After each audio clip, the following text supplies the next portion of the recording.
आज अपन स्टार्ट कर रहे हैं ब्लड को। ब्लड से आपको एग्जाम में एक क्वेश्चन डेफिनेटली मिलेगा। तो चलो स्टार्ट करते हैं ब्लड टॉपिक को। इसमें देखो आप, ब्लड क्या है? एक वेस्कुलर कनेक्टिव टिश्यू है। वेस्कुलर कनेक्टिव टिश्यू को 2 पार्ट में क्लासिफाई किया गया है। फर्स्ट है इसमें ब्लड और सेकंड है लिम्फ। अपन आज पढ़ेंगे ब्लड को। चलो स्टार्ट करते हैं ब्लड को। ये अध्ययन, रक्त का अध्ययन कहलाता है हेमेटोलॉजी। आपसे ये टर्म पूछी जा सकती है। रक्त का निर्माण कहाँ होता है? रक्त निर्माण की प्रक्रिया क्या है? रक्त निर्माण की प्रक्रिया को कहते हैं हीमोपोइसिस। ये कहाँ निर्माण होता है इसका? इसका निर्माण होता है लाल अस्थि मज्जा, रेड बोन मेरो में। आगे बात करते हैं।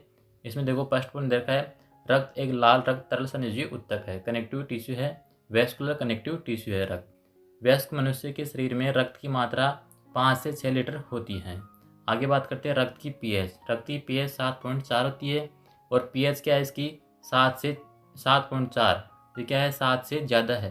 तो यदि पीएच स्केल में आपने पढ़ा होगा 7 से इधर 7 से ज़्यादा हो तो होता है क्षारीय, और इधर हो तो क्या होता है? अम्लीय।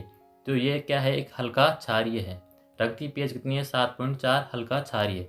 आगे बात करते हैं रक्त। देखो रक्त के बारे में आपको ये लाइन स्टेटमेंट मिल सकता है, रक्त एक आभासी संयोजी ऊतक है। क्यों? रक्त एक आभासी संयोजी ऊतक है क्यों? फर्स्ट ऑप्शन इसमें, रक्त की कोशिका में विभाजन नहीं होता, बिल्कुल सही है, इसलिए इसको एक आभासी ऊतक कहा गया है। आगे इसमें रक्त की मैट्रिक्स तंतु रहित होती है। आगे है रक्त की मैट्रिक्स का संश्लेषण और स्त्रीवण रक्त के बाहर लीवर और लसिकांगों द्वारा होता है, इसलिए इसको एक आभासी ऊतक कहा गया है। आगे बात करते हैं ब्लड को कितने भागों में बांटा गया है। ब्लड को 2 पार्ट में क्लासिफाई किया है। फर्स्ट पार्ट है प्लाज्मा और सेकंड पार्ट है कार्पल्स, यानी कि कणिकाएं।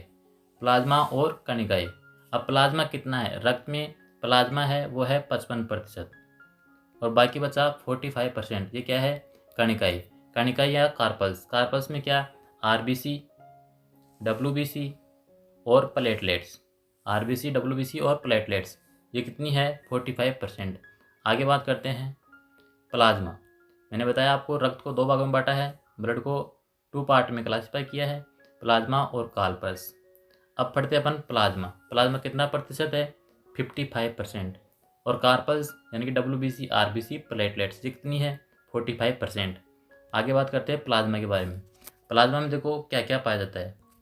प्लाज्मा में 90% तो क्या होता है? जल, वाटर, H2। बाकी 5 से 6% क्या होती है? प्रोटीन। प्रोटीन में कौन सी प्रोटीन होती है? सभी बातें डिस्कस करते हैं इसमें। देखो जो दे रखा है प्लाज्मा। प्लाज्मा में 90 से 92% क्या? वाटर। 8 से 10% क्या है? Solid part. सॉलिड पार्ट में कार्बनिक और अकार्बनिक पार्ट होता है इसमें। इनऑर्गेनिक पार्ट में आयरन, साल्ट, ये सभी होते हैं।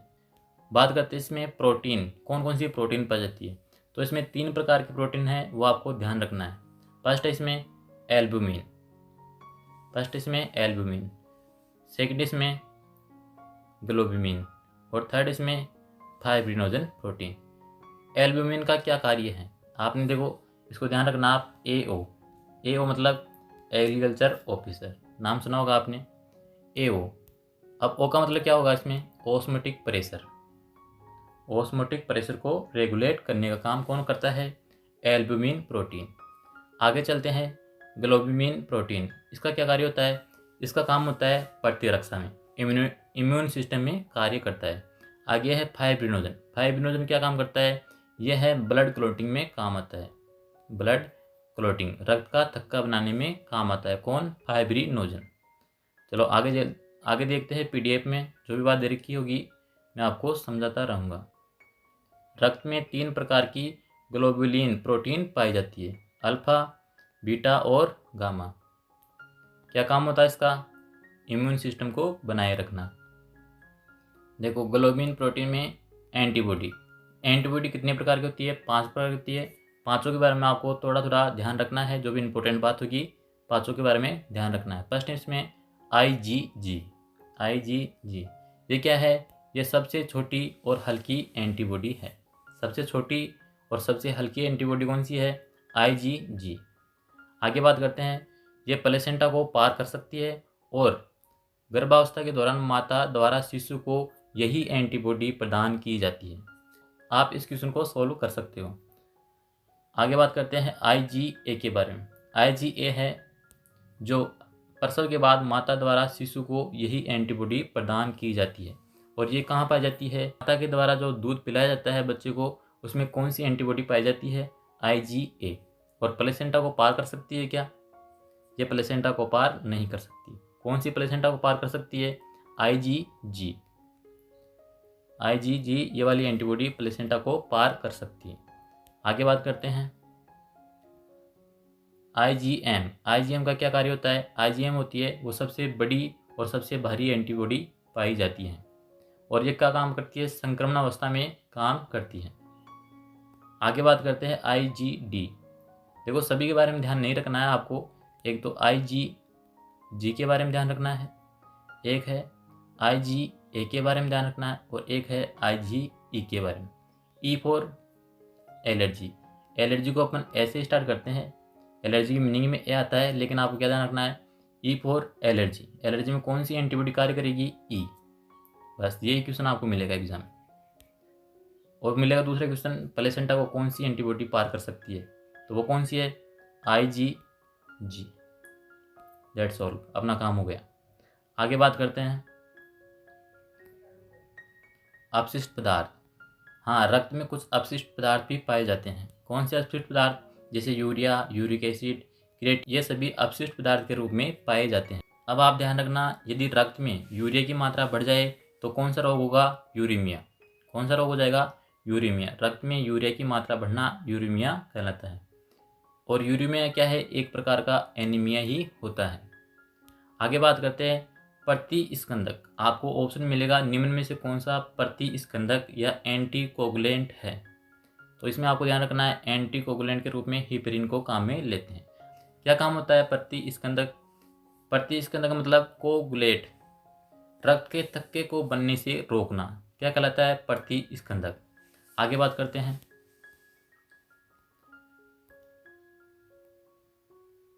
अब है रक्त कणिकाएं यानी कि कार्पल्स। कार्पल्स के बारे में आपको मैंने पहले बताया है, कौन कौन सी है? RBC है, WBC है और है प्लेटलेट्स। RBC को इरिथ्रोसाइट भी कहा जाता है। इरिथ्रोसाइट स्तनधारियों में उभयावतल यानी कि बाइकोनकेव और वर्ताकार सर्कुलर होती है और इसमें केंद्रक नहीं पाया जाता है। किनमें? स्तनधारियों में। स्तनधारियों की RBC में केंद्रक नहीं पाया जाता है। इसी के साथ आप ध्यान रखना, अपवाद है ऊंट और लांबा। स्तनधारी है ऊंट और लांबा, दोनों की RBC में केंद्रक पाया जाता है। इसी के साथ आप ध्यान रखना, इंपॉर्टेंट लाइन है मेंढक वाली। मेंढक क्या है? एक एम्फीबिया है और एम्फीबिया है मेंढक, इसकी RBC में केंद्रक पाया जाता है। आपकी एग्जाम में जो क्वेश्चन आएगा वो यही आएगा, निम्न में से किसकी RBC में केंद्रक पाया जाता है? तो आपको देना है मेंढक। मेंढक की RBC में केंद्रक पाया जाता है। क्या मानव के RBC में केंद्रक पाया जाता है? नहीं, अभी मैंने बताया है मानव के RBC में केंद्रक नहीं पाया जाता है। मानव क्या है? एक स्तनधारी है और स्तनधारी की RBC में केंद्रक नहीं पाया जाता है। परिपक्व अवस्था में होती है RBC, तब केंद्रक नहीं पाया जाता है। इनमेच्योर, अपरिपक्व अवस्था में केंद्रक होता है। चलो आगे बात करते हैं, RBC की संख्या कितनी है? RBC की संख्या है 55 लाख। 55 लाख पर mm³। आगे सभी पॉइंट इसमें आ जाएंगे। आगे बात करते हैं इसमें RBC में एंडोप्लाज्मिक रेटिकुलम अनुपस्थित होता है। आगे इसमें दे रखा है RBC के बारे में ही। देखो सभी पॉइंट में डिस्कशन नहीं कर रहा हूँ, कुछ इंपॉर्टेंट टॉपिक है वही डिस्कस कर रहा हूँ। आपको ये PDF है जो वीडियो के डिस्क्रिप्शन में मिल जाएगी, आप वहाँ से डाउनलोड कर लेना और कंप्लीट इसको पढ़ सकते हो। आगे बात करते हैं माइटोकॉन्ड्रिया की अनुपस्थिति में RBC में केवल अवायवीय श्वसन होता है। अवायवीय श्वसन कब होगा? जब माइटोकॉन्ड्रिया अनुपस्थित होगी। और RBC में माइटोकॉन्ड्रिया अनुपस्थित है, इसलिए यहाँ पे अवायवीय श्वसन ही होगा। आगे बात करते हैं RBC में केवल ग्लाइकोलाइसिस प्रक्रिया के एंजाइम ही पाए जाते हैं। क्रेब्स चक्कर के एंजाइम अनुपस्थित होते हैं। क्यों? क्रेब्स चक्कर कहाँ चलता है? माइटोकॉन्ड्रिया में चलता है क्रेब्स चक्कर। तो यहाँ पे तो माइटोकॉन्ड्रिया होती ही नहीं है। यदि माइटोकॉन्ड्रिया ही नहीं है तो क्रेब्स चक्कर के एंजाइम भी नहीं होंगे। आगे बात करते हैं इसमें RBC में महत्वपूर्ण एंजाइम कार्बनिक एनहाइड्रेट उपस्थित होता है तो CO2 के परिवहन में मदद करता है। आगे दे रखा है रक्त समूह की एंटीजन, सबसे इंपॉर्टेंट टॉपिक है ये वाला। एंटीजन कहाँ पाया जाता है और एंटीबॉडी कहाँ पाई जाती है? आपको ध्यान रखना है एंटीजन। एंटीजन कहाँ पाया जाता है? आरबीसी की सतह पे पाया जाता है। और एंटीबॉडी कहाँ पाई जाती है? रक्त के प्लाज्मा में पाई जाती है। मैंने बताया रक्त के दो पार्ट है, एक है प्लाज्मा और दूसरा है कार्पल्स। कार्पल्स में कौन कौन सी? आरबीसी, डब्ल्यूबीसी और प्लेटलेट्स। ठीक है। आपको पूछा है एंटीजन कहाँ पाया जाता है? एंटीजन पाया जाता है आरबीसी की सतह पे। और एंटीबॉडी, एंटीबॉडी पाई जाती है प्लाज्मा में। आगे बात करते हैं रक्त का रंग कैसा होता है। एकल आरबीसी का रंग हल्का पीला होता है, और लेकिन जब समूह में होती है तो इसका रंग लाल होता है। आपसे जब भी पूछा जाए तो एकल के बारे में पूछे तो आप इसका आंसर दोगे हल्का पीला, और समूह के रूप में पूछा जाए तो इसका रंग लाल बताओगे। आरबीसी में लाल रंग का सबसे वर्णक पाया जाता है, जिसे हीमोग्लोबिन कहा जाता है। हीमोग्लोबिन के दो पार्ट होते हैं, हीम और ग्लोबिन। हीम कितना? 5% और ग्लोबिन कितना? 95% होता है। आगे बात करते हैं इसमें हिम में। देखो हिम होता है जो पोरफायरिन प्रोटीन का बना होता है। हिम में क्या होता है? Fe आयरन पाया जाता है, और कौन सी अवस्था में? Fe+2 अवस्था में पाया जाता है। आपको क्वेश्चन में जो आपके एग्जाम में जो क्वेश्चन मिलेगा वो मिलेगा आपको हिम में जो आयरन पाया जाता है उसकी संयोजकता कितनी होती है? Fe+2, Fe+3, Fe+2 और +3 दोनों। तो कौन सा आंसर दोगे? हिम पार्ट में केवल +2 अवस्था पाई जाती है।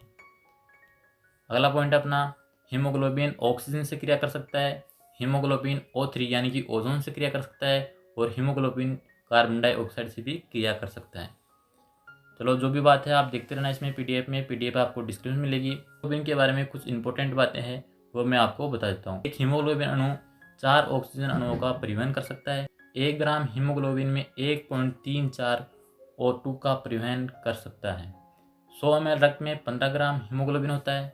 आपसे ये पूछा जा सकता है। 100 ml रक्त में लगभग 20 ml ऑक्सीजन का परिवहन करता है। यह मैंने इससे पहले वाली वीडियो में बता दिया है।